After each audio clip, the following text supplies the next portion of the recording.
Don Lemon, who I believe was very, very briefly the host of The Daily Show. Does The Daily Show still run? I don't know. I told people this, and apparently it's now a very embarrassing fact, but I used to really like Jon Stewart, and I watched The Daily Show like every night. And I always assumed, in my head canon was that Jon Stewart kind of realized what was going on with the media and bowed out right before Trump won. And I have been proven wrong by the passage of time, and he is indeed like a corrupt parasite. When I was looking into what happened to Jon Stewart after The Daily Show, his wife was managing like a horse rehabilitation farm in New Jersey or some shit, and he had just completely retreated. But then I guess they really doled out the fucking cash. And like, Jon Stewart, we need you.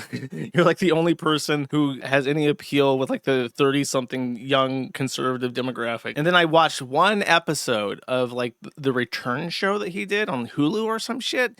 And it was just fucking horrible. It was awful. It was just like the Colbert Report or whatever show he does now. So really, they honestly should have left him in retirement, because before he came back, I was kind of like, well, Jon Stewart had some integrity. I guess not everybody in the past was a fucking loser liar that just lied to my fucking face constantly. And then they brought him back. I'm like, oh, I have to throw out everything that I trusted from Jon Stewart as well, because he was also a fucking lying piece of shit. So they did a little bit more damage, at least with me, in regards to that. Anyways, Don Lemon was like a horribly unfunny black man that they got to fill very big shoes. I mean, Jon Stewart at that time was held in high regard, and they got this fucking wet blanket to take his place. Apparently, he got so angry at the Orange Man that he went to a church. He's raided a church with a group of Antifa protesters in Minneapolis, and that is apparently a federal terrorism charge, as evidenced by the fact that he was actually indicted by a grand jury. So not just like they pressed charges, they presented evidence to a jury of his peers to ask if they had enough evidence to pursue actual charges. And the jury of Don Lemon's peers said, yeah, that passes the sniff test. You have a plausible charge here for terrorism. So they have indicted him. They've released him already, which is strange because it's a felony. It's a serious felony. However, what's interesting about the charges is that they are more familiarly known as the KKK Act, because the KKK would terrorize black churches. So they made it a crime to terrorize a church, a very serious one, an act of terrorism, specifically to stop the KKK. So a black man in 2026 by the Trump administration is being charged with terrorism charges that were written to law to stop the KKK from harassing black churches. His attorney put out this statement, and sorry, his name is just terrible. Don, if I was him, I would formally like force people to pronounce it in like a French way, like Don Lemon, because Don Lemon just sounds like Lemon Party, and that's what I think of every time. Trevor Noah. That's right. Sorry. Wait, did Trevor Noah do the Daily Show? Dude, sorry. For some reason, these people are all the same to me. What shows has Don Lemon hosted?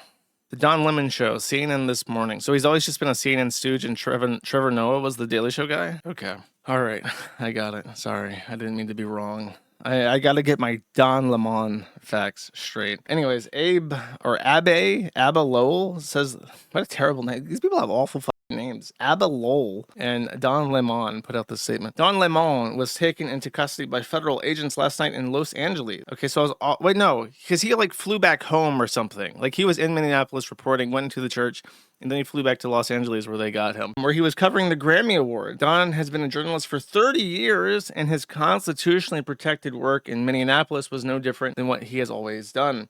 The First Amendment exists to protect journalists whose role it is to shine light on the truth and hold those in power accountable. There is no more important time for people like Don to be doing this work. Instead of investigating the federal agents who killed two peaceful Minnesota protesters, the Trump Justice Department is devoting its time, attention, and resources to this arrest, and that is the real indictment of wrongdoing in this case. This unprecedented attack on the First Amendment and transparent attempt to distract attention from many other crises facing this administration will not stand. Don will fight these charges vigorously and thoroughly in court. I guess the idea is you can do whatever the fuck you want if you work for CNN, right? Because the same thing with that bitch who was on the Drop Kiwi Farms train, and now for some reason people have to respect her even though she's like the most horrid cunt that's ever existed. What's her name?